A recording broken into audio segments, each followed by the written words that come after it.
you guys can find your way to your seats. This is slide 2, so we're gonna... Okay, and we should be good.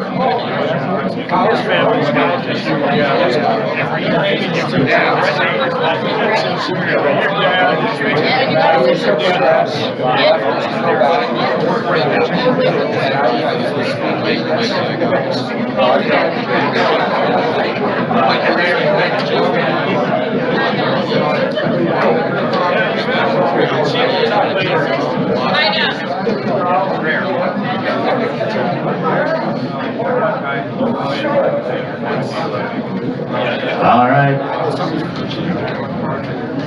If the chairman of the association can find his way to the seat. He's oblivious to me.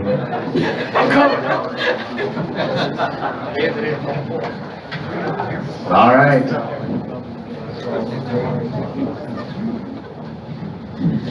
Okay, well, Steve did an excellent job there to get us kicked off this morning, and we're all warmed up and excited. I think we may have gotten all the kinks worked out of the sound system and the technical system. I had a talk with hotel management during the break. I bore down on them. I think we got it fixed. No, I told him, I said, this sound system, I said, it's as temperamental as my ex-wife. I said, you gotta get this changed. Anyway. Next up on our agenda is Bill Roberts of 12 Stones Grassland Beef. And Bill is from Osco, Illinois. He comes from us from Osco, Illinois. After a lifetime of raising cattle conventionally, Bill started 12 Stones Grassland Beef in 2004, while still working in corporate America with 1 cow of his own and a dozen of a partner's cows. In 2018, the company marketed 4,000 head of cattle nationwide and consulted on biological soil fertility, forage-based nutrition and management, grass phenotype genetics, and marketing. They achieved $5.5 million in gross sales and increased the revenue of many farmers and ranchers committed to the grass-fed beef production model. Please help me welcome Bill Roberts.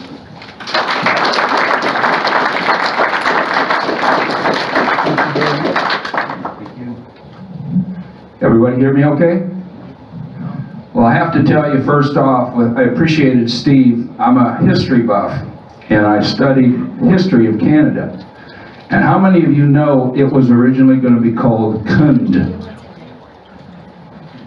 Parliament met and they said, how in the world do you spell Kund? And they said, C-A-N-A-D-A. So that's my history lesson for today. At any rate, I'm sure thrilled to be here, but I have to tell you, at 72 years old, I'm thrilled to be anywhere. I have had a very varied career, and it had always centered around agriculture. When I was a young boy, while everybody else was playing sports and doing fun things, I was raising livestock and working with horse trainers. And I got into Ohio State University in agriculture and nutrition, and the evolution of what I did was a function of wanting to do something with purpose. I told God when I was a young man that I will do anything you want me to do if you'll take care of my family. And I wanted to learn, I wanted to be knowledgeable, because a woman told me years ago, we're all ignorant, only on different topics. And I wanted to minimize my ignorance. So wherever I could learn something or grow, I wanted to do. We have, in 2004, started 12 Stones Grassland Beef. But in the beginning, right out of college, I did my passion.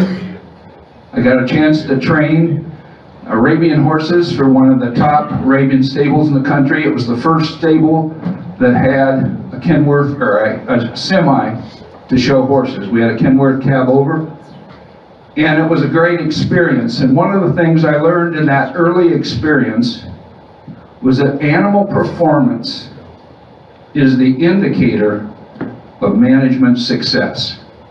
In the horse industry, that horse on the right sold for $100,000 back in the 70s. Horse on the left sold for $35,000 back in the 70s, and that was a lot of money then. In the cattle industry, I loved cattle. We always raised cattle, but couldn't make any money. So I decided to get into the horse deal, which we did.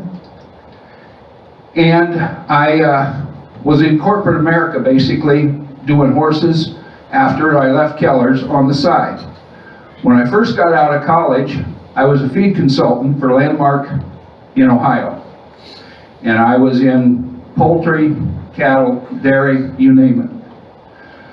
When I had a chance to go to Keller's, I had an opportunity to train these horses, and it was a great learning experience, but it was not profitable because in 1974, my life changed.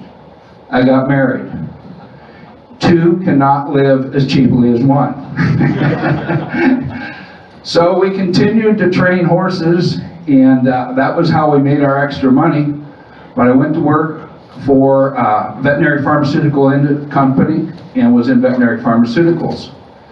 It was there that I learned that nothing moves until it's sold. There's 5 basic functions in any business. There's research and development, there's production, there's finance, there's distribution, and there's marketing. And until something gets sold, the others don't go anywhere. So I said, okay, I'm going to learn this marketing thing, and I want to see what I can do with it. So I went into several other things over the course of time, but it was always with a focus on agriculture. In 1977, after being very successful in veterinary pharmaceuticals, I did a very, what the world would call, very stupid thing. I went to work for one of the 3 founders of the Ponderosa Steakhouse chain, and I had a concept that the future was natural beef. Well, that was fine, but I was about 30 years too early. And if you remember, for those of you who are around, in 1978 and 1979, there was a real crash in the cattle industry. But it was a wonderful learning process. We had primarily Sherbrooke, Shoshone, Angus. We had about 125 cows. We had half of them registered, half of them commercial, and we had great success. We had a feedlot, we had cropland, and then we had 250 head, I think it was, on 37 acres. We had a feedlot for the finishing cattle, and we had basically a dry lot for the cows. And it was there. When I was knee-deep in crap half the time, and we had a slurry pit, I said, you know, this thing's got to go grass-fed. Because it makes a whole lot more sense having the cows out on the grass, dropping on the ground and fertilizing, than me having to haul feed to them and haul the crap away. So that was kind of the origin of my idea of grass-fed beef. But also in 1974, I married a very smart woman. I married up. But at any rate, in 1974, shortly after we got married, my wife read a book, Back to Eden. And it was about nutrition and how the biblical basis of what we eat and how it's grown is very important to human health. Little did I know that this was going to be the main focus of my life. But that's my wife on the right. That's G65, first cow. came from Jeremy Ng at Lakota Ranch over in Virginia. But we got into Red Devon because I'd run into a guy named Gerald Fry. We, 2004 to 2009, primarily what we did was raise Devon and South Pole seed stock, and we direct marketed the meat. When I was a kid growing up in Ohio, I raised rabbits, chickens, and sheep.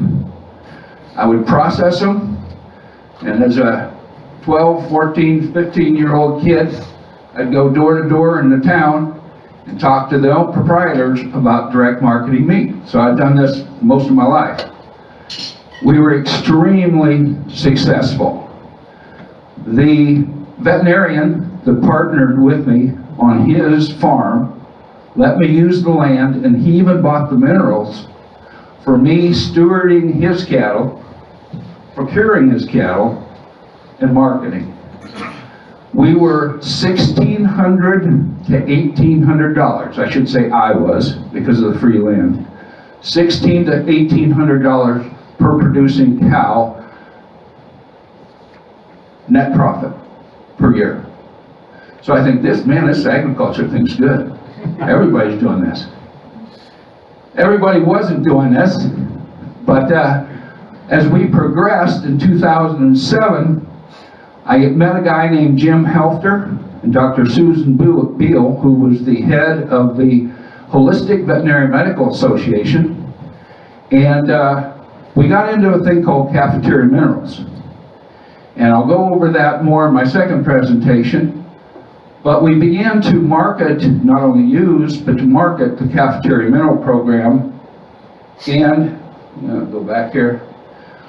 We began to source grass-fat cattle for others. At that time, Thousand Hills and Tall Grass were about the only places to really market grass-fat cattle. It was an emerging market, but there weren't a lot of places to sell them. So because of my travel with the cafeteria minerals and my involvement in a lot of different associations, people started calling me and said, "No, can you get me some grass-fat cattle?" So we've had the privilege since 2004 to market about 20,000 head. And while that's not the biggest deal in the world, in the grass-fed industry, it's a pretty big deal. I will again talk about some things that have happened to us, but I soon learned that I needed to know a lot more than I did, and I began to be mentored in soil fertility, biological soil fertility. So that became a part of what we did. We began to do some consulting and marketing of products that worked with biological soil fertility. So from 2010 to the present day, a big part of what we did was source grass phenotype cattle that truly worked on grass for people all over the country. Our scope of business these days is from Maine to California, from Washington to Florida. And I'll tell you, there's a lot of differences in those regions. But it still gets back to there's a certain kind of cattle that work, and there's certain cattle that don't. And one of the things that we found was the old saying, you can move cattle north, and you can move cattle west, but you can't move cattle east, and you can't move cattle south. Well, what we ran into, that's fine, but for people in the southeast and the east, there were no grass phenotype cattle there. The good cattle were in cattle country. So we said, okay, let's take a chance. So we moved some cattle from Montana to Maine. We moved cattle from the Dakotas to the East Coast to the Southeast. And the whole deal was they'll either make it or they won't. And the buyers knew at that time that was going to be an experimental process. And again, animal performance will dictate the success of the management. So we ran into all kinds of cattle. We do a lot of Angus. We do a lot of Hereford, Murray Grey. We don't do many Dexter. But at any rate, we ran into a lot of different breeds and have had success with many of them. Along the way, there were so many people that I learned from. That concept of we're all ignorant, only different topics. Henry Ford was a very great man, and he had a saying, I don't have to be smart as long as I surround myself with smart people. So I tried to do that. I got to know Alan Nation, Gerald Fry, Alan Williams, Jim Garish, Doc Holliday, who was actually a student that sat at the feet of Dr. Albrecht and was one of the real pivotal guys in holistic veterinary medicine. The guy on the right is Jim Helfter, one of the foremost authorities on human and animal nutrition I ever met. At age 21, he had a tractor flip over on him, crushed his pelvis, had to take out half of his intestines, and they said, Jim, if you live, you're going to be a cripple. He died at age 77 riding his horse. And the way he developed that was he learned all he could about nutrition. And with what he ate and what he did, he lived a long and productive life. But what he also developed and learned, he actually did research for a company called Bendix that was a subcontractor for NASA. And his whole deal was radionics, vibrational frequencies and the studies thereof. He would actually set up the programs that when they go to the moon in the NASA program, instead of having to bring a bunch of rocks back, they could use Jim's technology to determine the vibrational frequency that was in the rocks. Well, he developed such a way he could go up to an animal and through radionics find out what it was deficient of because its vibrational frequency wasn't as it was supposed to be. And by complementary minerals, he could find out what the animal was lacking and needed. And he developed, along with a guy named Bill Johnson, who developed the Albrecht Cafeteria Mineral Program. He developed the Cafeteria Mineral Program, which we now market under the 12 Stones label. Excuse me. I said I had many mentors. I won't go into them all, but there's just a host of folks.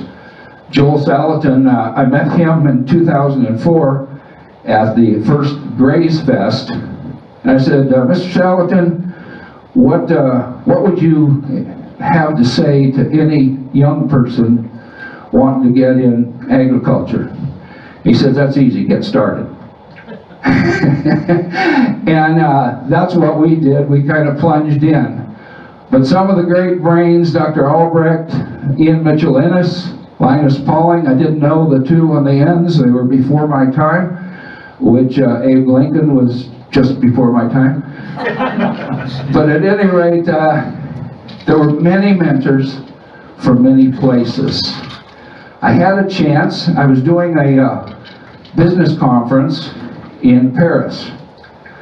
So my wife, who's the smarter of the two, said, well, while you're over there, why don't you go up to England and tour the Devon cattle farms and see what you can learn from them? So I did. I went up and I specifically went, the bull on the right is Tilbrook Sunset. He was a bull that was very instrumental in the Devon breed in England, and I went there to specifically see him. He broke his leg just before I got there, so I never did see him. But the people on the right, because of what the news I brought back, developed a British group to import Devon semen and raise British cattle in this country. I was talking to somebody earlier, and one of the things I learned in England, they finish bulls. They don't steer their cattle. They find that they can get bulls, grass-fed bulls, which are on annual ryegrass hay in the winter and growing ryegrass in the summer. They can get those bulls finished in 18 months. If they steer them, it takes 24. So there were some things that they did over there were very interesting, but we've developed so many friends. Those people on the left are the Burnett Ranch down in southeast Kansas. They have about 650 red Angus cows that we market for. In this process, I developed a vision. My background is very varied in many different things. Part of that background included going back to college late in life with my wife for a second degree. We got a degree in biblical studies at a little Christian college in Indiana. And while I was there, it was a work-study program kind of deal. They said, Bill, we want to develop the farm here at the college. So for 3 years, I was in charge of building a cow herd, a sheep flock, a broiler operation, a laying operation, and a hog finishing operation. Plus, because of my background during college, I worked my way through college at Ohio State as a meat cutter and a bus driver. So I developed with them a meat processing facility for the college that we did basically everything we produced, we processed right there with the students. So I was usually working with 400 to 450 students a day in the production and the meat processing facility. So it was kind of a good deal. But in the context of that work of the ministry, I had my eyes opened to a lot of things. Not the least of which, weather cycles and history. And in that history, I saw that things aren't always as they appear. There's a thing called normalcy bias. That most people have a tendency to think things will always be the way they are. And it's the way we live our daily lives. But when we look out beyond that, there's cycles.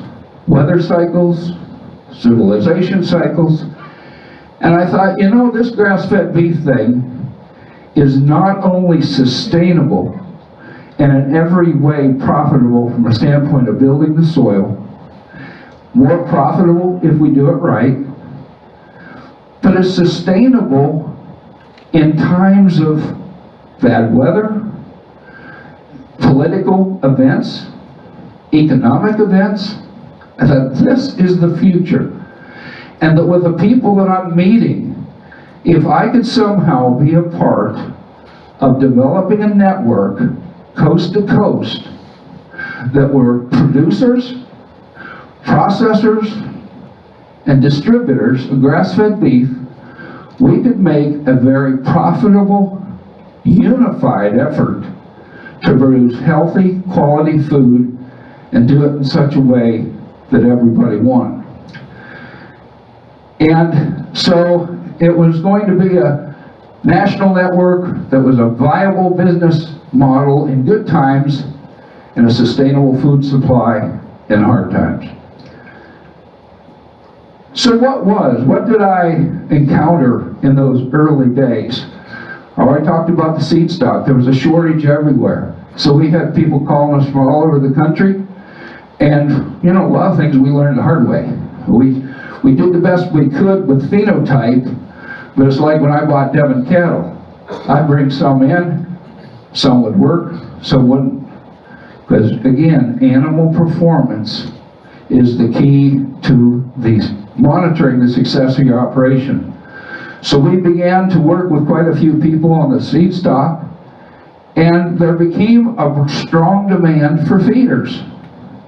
Again, there were certain areas that had the cows, certain areas that had the grass, and what we found, the Northeast United States had a strong demand for feeders in the spring. So we were shipping as many as 1,500, 2,000 feeders in May. The first week of May, we'd get it all set up, and we'd ship those feeders up to New York, Massachusetts, all over that area in the spring.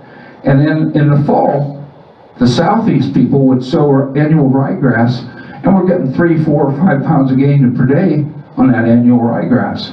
So that became kind of almost a flow. We established relationships with 7 grass-fed processors. In those days, I just called them up. Said, hey, you know, we're working with some folks with some great cattle. Do you have a need? There are basically three types of terminal sellers those days, these days, and will be. There's wholesale, there's regional branded programs, which we work with a lot, and direct marketers. We had a guy in Texas called me up and said, can you find me 3 steers, 3 grass-fed steers? I did, and within a year and a half, he was buying a load twice a year from us. The direct marketers are always the most profitable. We focused on basically natural grass fats and certified organic grass fats in those days. And from 2013 to 2015, the prices peaked and the demand peaked. And you all know that the price of cattle in general was way up. In the early days, we were getting 25 to 45 cents a live over conventional market for the people we marketed for, both with feeders and with fats. And we were just taking a small part of that, so everybody won. In August of 2015, the prices dropped due to imported grass-fed beef.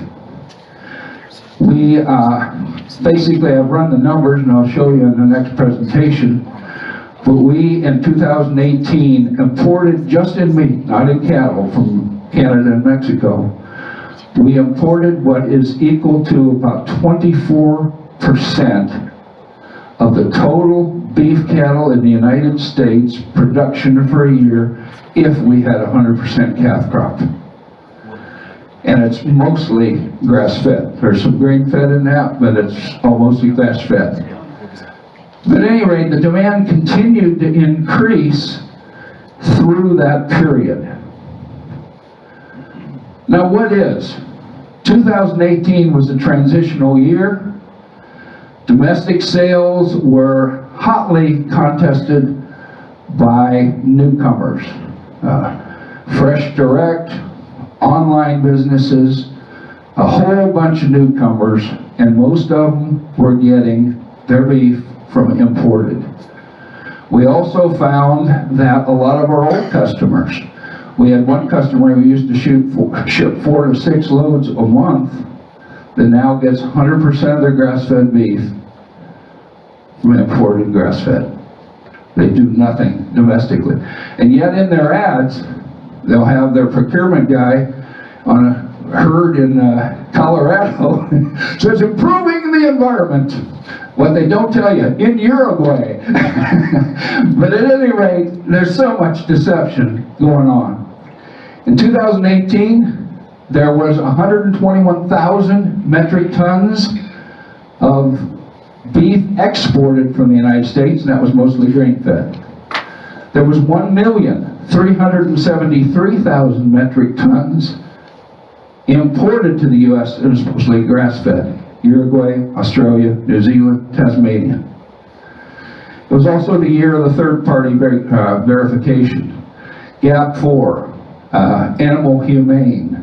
Everybody wants a third-party verifier because nobody trusts anybody.